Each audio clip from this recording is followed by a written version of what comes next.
ஒரு நாள் ஒரு திராட்சை தோட்டத்துக்கிட்ட ரொம்ப பசியோட ஒரு நரி மெதுவா நடந்து போச்சு.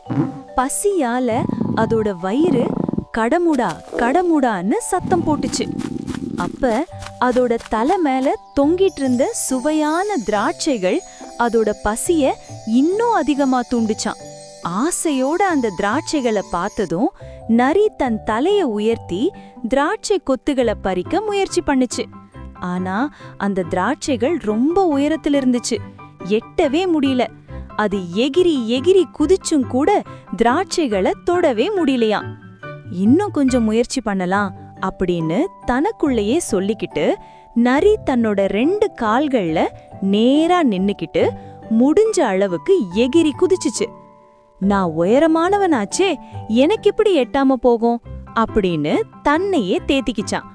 மறுபடியும் மறுபடியும் ரொம்ப நேரம் எகிரி எகிரி ஒரு கொத்தையாவது பறிச்சிடலான்னு முயற்சி பண்ணுச்சான். ஆனா அந்த எல்லா முயற்சியும் வீணா போச்சு. கடைசியா நரி ரொம்ப சோர்ந்து கீழே விழுந்துருச்சு. மொத்தமா அது நம்பிக்கையை இழந்துருச்சு.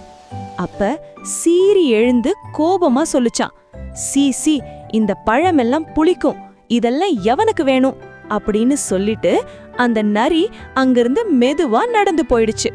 இன்னும் சுவாரஸ்யமான கதைகளுக்கு சிகு டிவி சேனலை சப்ஸ்கிரைப் பண்ணுங்க. சின்ன சப்ஸ்கிரைப், பெரிய சந்தோஷம். அடுத்த கதையில் சந்திப்போம்.